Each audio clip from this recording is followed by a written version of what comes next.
अगर आप खाना खा रहे हैं तो इस वीडियो को हरगिज़ ना देखें, या फिर अगर आपको अभी इस वीडियो को देखना है तो खाना को साइड कर दे, बाद में खा लेना।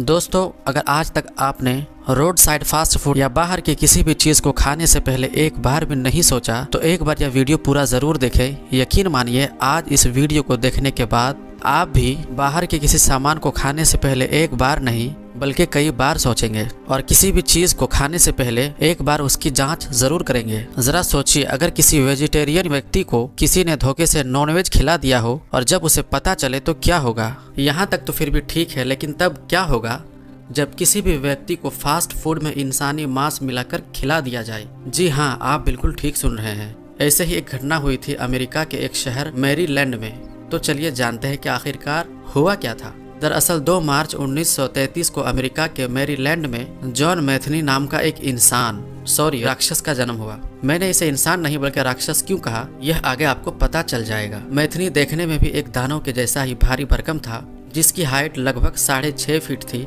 और उसका वजन लगभग 150 किलो था। इसके परिवार में इसके माता पिता के अलावा 5 और भाई बहन थे, क्योंकि इसके परिवार में इसके माँ हमेशा नशे में चूर रहती थी क्योंकि वो ड्रग्स लेती थी और उसके पिता भी 24 घंटे नशे में धुत रहता था। बहुत ज्यादा नशा करने के कारण उसके पिता की जल्दी मृत्यु हो जाती है। उस वक्त मैथनी की आयु लगभग 6 वर्ष थी। उसके पिता की मृत्यु के बाद परिवार की हालत और भी खराब हो जाती है। फिर जब मैथनी 18 साल का हुआ तो उन्होंने यूएससी मिलिट्री ज्वाइन कर लिया। आर्मी में ही उसे कोकीन और हीरोइन जैसे नशीली पदार्थ का लत लग गया था। 1973 में वॉर में भी उसने भाग लिया था और वियतनाम वॉर में भी उसने यूएस आर्मी की तरफ से भाग लिया था। लेकिन फिर कुछ समय के बाद वो आर्मी का नौकरी छोड़ देता है और वहां से निकलकर अपने घर जाने के बजाय इधर उधर सड़कों पर ही रहने लगता है। अब फुटपाथ ही उसका घर बन गया था। वहाँ के लोगों के साथ वो खाता पीता उठता बैठता था, क्योंकि मैथनी को नशे की लत लग गई थी। इसीलिए वो हमेशा इधर उधर ड्रग्स की तलाश में रहता था। अब धीरे धीरे उसका सारा पैसा भी खत्म होने लगा था। अब मैथनी नौकरी की तलाश में निकलता है और तब उसे एक वेयर हाउस में काम मिल जाती है, जहां पर उसका काम एक ट्रक ड्राइवर का था। वह ट्रक ड्राइवर का काम करने लगता है और फिर उसकी मुलाकात एक लड़की से होती है जो कि रेड लाइट एरिया में रहती थी। एक दिन मैथनी ने उससे शादी के लिए प्रपोज किया और फिर दोनों ने शादी कर ली। क्योंकि मैथनी के पास कोई घर नहीं था तो उन्होंने एक ट्रक के टोली को ही अपना घर बना लिया था और वहीं पर वो अपनी पत्नी के साथ रहने लगता है। कुछ दिनों बाद उसकी पत्नी एक बच्चे को जन्म देती है। मैथनी अपने परिवार के साथ बहुत खुश था, लेकिन उसकी पत्नी को भी ड्रग्स की आदत लग गई थी। इसलिए वो कभी कभी अपने बच्चे को छोड़कर बार्स और क्लब में चली जाती थी, जिससे मैथनी को बहुत बुरा भी लगता था कि उसकी पत्नी उसके बच्चे को अकेले छोड़कर चली जाती है। इस तरह दिन बीतता जा रहा था और एक दिन जब मैथनी अपने काम पर से घर वापस लौटता है तो देखता है कि ट्रक खाली पड़ा है और उसमें सारा सामान गायब है। उसने देखा कि उसकी पत्नी और उसके बेटे भी वहां से गायब हो चुके हैं। फिर वो आसपास के लोगों से पूछताछ करता है तो पता चलता है कि उसकी पत्नी और उसका बच्चा एक लड़के के साथ कहीं जा चुका है और उसने ही बताया है कि वो लड़का अपने आप को उसकी पत्नी का बॉयफ्रेंड बता रहा था। फिर मैथनी पूछते पूछते आगे बढ़ता है तो उसका एक दोस्त मिलता है। जब वो उससे पूछताछ करता है तो पता चलता है कि उसकी पत्नी सच में किसी और के साथ भाग गई है और मैथनी इधर उधर अपनी पत्नी को ढूंढने लगता है और अंत में थक हार कर फिर वो अपने घर लौट जाता है। उसके 3-4 दिन के बाद मैथनी को पता चलता है कि उसकी पत्नी को उसके बॉयफ्रेंड ने वेश्यावृत्ति के काम में धकेल दिया है। उससे मैथनी को और भी बहुत ज़्यादा गुस्सा आ जाता है और वो फिर से एक बार अपनी पत्नी को ढूंढने के लिए निकल पड़ता है। फिर उसे जानकारी मिलती है कि उसी हाईवे के आगे जाकर एक पुल के नीचे जो रैन बसेरा है, जहाँ पर रात को लोग ठहरते हैं, वहीं उसकी पत्नी उस इंसान के साथ रहती है। वो जा तो रहा था अपनी पत्नी को ढूंढने और उस इंसान से बचाने के लिए और अपने बेटे को पाने के लिए, लेकिन ऐसा क्या हुआ कि अचानक वो खूनी बन गया। तो चलिए जानते हैं आगे की कहानी में। मैथनी को पता चलता है कि उसकी पत्नी और उसका बॉयफ्रेंड उस पुल के नीचे नशा करने अक्सर आया जाया करते थे। फिर मैथनी उसका वहीं पर छुप कर इंतजार करने लगता है। वहाँ पर कई सारे लोग आ जा रहे थे और फिर मैथनी ने देखा कि वहाँ पर एक इंसान खड़ा है जो ड्रग्स बेच रहा था। फिर मैथनी ने वहीं पर छुपकर उन दोनों का इंतजार करने लगता है, लेकिन उस दिन उसकी पत्नी और उसका बॉयफ्रेंड नहीं आता। इससे मैथनी को और भी गुस्सा आ जाता है। फिर वो वहाँ के लोगों से पूछताछ करने लगता है और अपनी पत्नी का फोटो भी दिखाता है। वहीं पर 2 आदमी जो पहले से ही नशे में धुत था, मैथनी से उसका लड़ाई हो जाता है। यहीं से शुरुआत होता है इस दानव जैसे इंसान का मौत का खेल। दरअसल मैथनी बहुत ही विशालकाय इंसान था। वो उस दोनों के ऊपर लेट जाता है, जिसके कारण उन दोनों की वहीं पर मौत हो जाती है। उसके बाद वो उस डेड बॉडी को ठिकाने लगाने के लिए वहीं पास के नदी में उसे बहाने के लिए चला जाता है। लेकिन तभी वहां से होकर एक मछुआरा जा रहा था। मैथिली को लगता है कि मछुआरे ने उसे देख लिया है, जिसके कारण वह उस मछुआरे को भी गला दबाकर उसकी हत्या कर देता है। उसके बाद वह उस मछुआरे के गले को काट लेता है और सिर को वहीं पर गड्ढा खोदकर दफन कर देता है और सिर के नीचे वाले पार्ट को नदी में बहा देता है और फिर वहां से चला जाता है। यह बहुत ही हैरानी की बात थी कि भले ही मैथिली नशा करता था, लेकिन उसने कभी भी किसी को हार्म नहीं किया था और आज बस कुछ ही घंटों में वह 3 मर्डर कर चुका था। और इससे भी हैरानी की बात यह थी कि उसके बाद वो वहां से अपना ट्रक लेकर वापस लौट जाता है, जबकि वह तो अपनी पत्नी को ढूंढने के लिए निकला था। अब वह उसी ट्रक में अकेला रहने लगता है। कुछ दिनों के बाद पुलिस को वह लाश मिलती है जो उसने नदी में बहाए थे और पुलिस मुजरिम को ढूंढते ढूंढते मैथिली के पास पहुंचती है और उसे गिरफ्तार कर लेती है। लेकिन कोई ठोस सबूत नहीं मिलने के कारण उसे कुछ खास सजा नहीं मिलती। उसे सिर्फ 18 महीने की ही जेल की सजा सुनाई जाती है और जेल में ही रहते हुए उसके दिमाग में एक शैतानी आइडिया आता है कि अगर वो हत्या के बाद सारे सबूत यानी कि लाश को ही मिटा दे तो पुलिस उसका कुछ नहीं बिगाड़ सकती। और तब वह जेल के बाहर आता है और फिर से वह उसी ट्रक मालिक के पास जाता है और उससे काम मांगता है और उसका मालिक उसे काम दे भी देता है। तब जाकर के शुरू होता है उसके हैवानियत भरे काम। जेल से निकलने के बाद वह उस सिर को जो उसने दफनाए थे उसे खोद करके बाहर निकालता है। तब तक उसमें कीड़े लग चुके थे और वह सड़ गल गया था। उस कंकाल को बाहर निकाल कर उसे साफ करता है। फिर उसके बाद जो वो करता है उसे सुनकर तो आपके होश ही उड़ जाएंगे।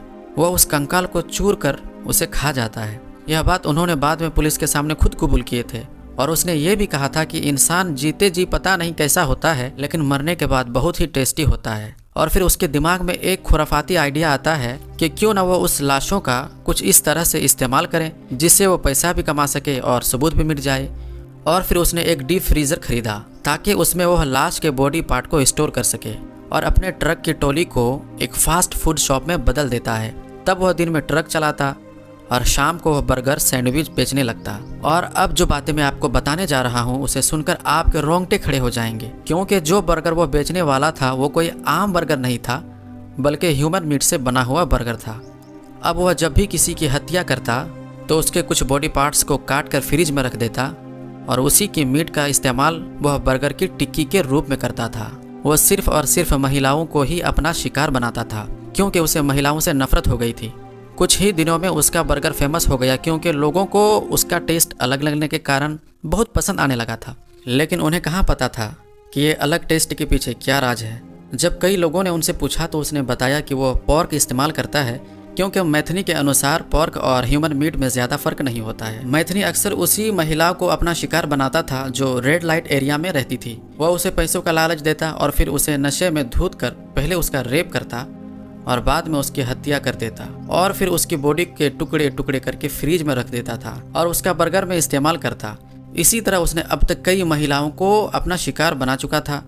8 दिसंबर 1996 को मैथिली ने अपनी एक दोस्त रीटा को फ़ोन करके उसे बुलाया। वो आती है, दोनों साथ में मिलकर नशा करने लगता है, जो कि यूएसए में एक आम बात है। फिर अचानक मैथिली रीटा का गला दबाने लगता है।